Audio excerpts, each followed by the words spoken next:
Welcome to my channel.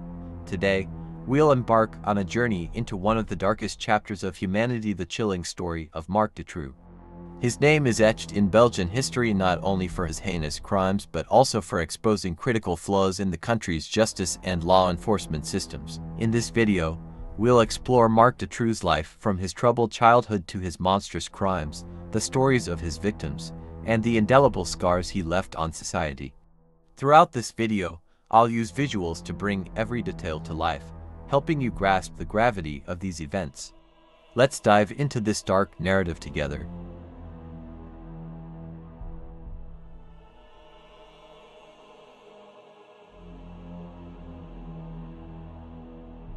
Marc Dutroux was born on November 6, 1956, in Ixelles, Belgium.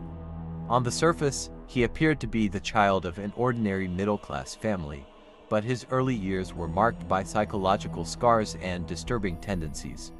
Dutroux's parents moved to Congo as part of Belgium's colonial administration when he was young.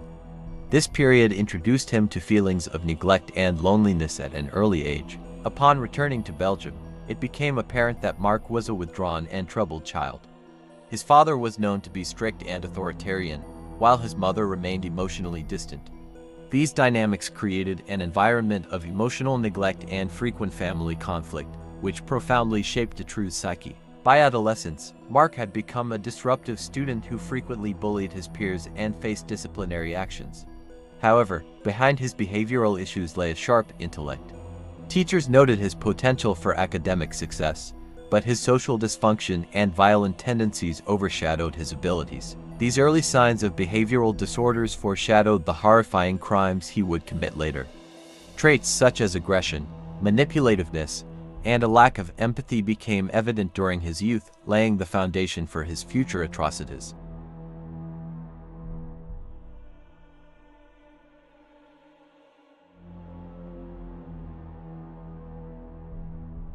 Marc Dutroux began his criminal career with minor offenses, including theft and fraud, in his 20s. However, these early crimes were only a glimpse of the darkness that lurked beneath. Dutroux possessed an uncanny ability to manipulate and exploit his victims, a skill he would refine in the years to come. In 1985, he was arrested for the abduction and assault of two young girls. His victims described his calculated and cold behavior. Dutroux's modus operandi involved gaining his victims' trust before subjecting them to cycles of unimaginable violence. In 1986, he was convicted and sentenced to 13 years in prison. However, due to Belgium's lenient parole policies, he served only 6 years and was released in 1990 for good behavior. This early release would later become a point of national outrage.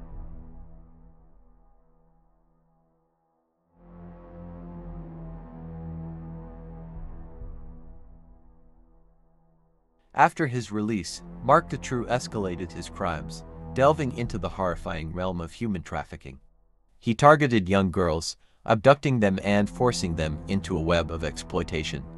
His partner in crime, Michel Martin, played a key role in these operations, aiding Dutroux in his heinous plans and turning a blind eye to his actions. Dutroux built a prison room in the basement of his house, a soundproof, windowless dungeon designed to isolate his victims from the world. This chilling space, equipped with locks and minimal ventilation, became the epicenter of Dutroux's cruelty, where he subjected his victims to prolonged abuse.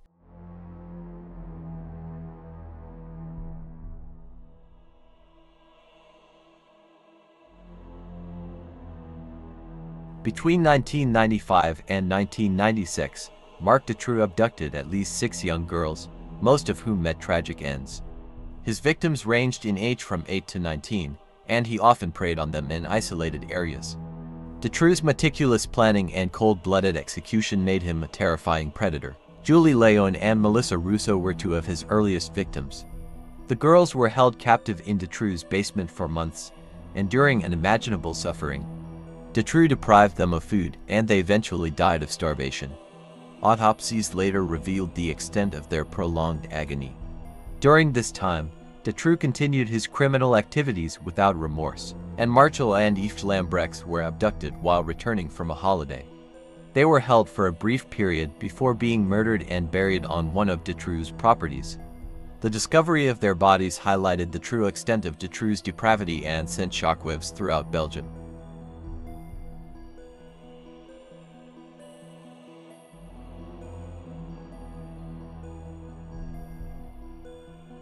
Marc Dutroux' arrest sparked one of the largest public outcries in Belgian history.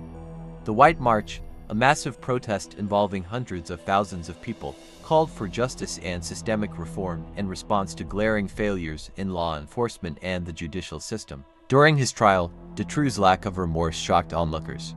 His cold demeanor and refusal to acknowledge the gravity of his actions left a lasting impression. In 2004, he was sentenced to life imprisonment. Michelle Martin also received a sentence, but her perceived leniency drew widespread criticism.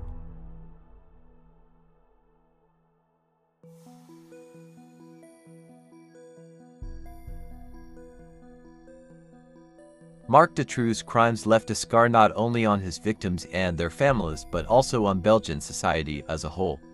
His case led to significant reforms in the justice system and the implementation of stricter child protection measures.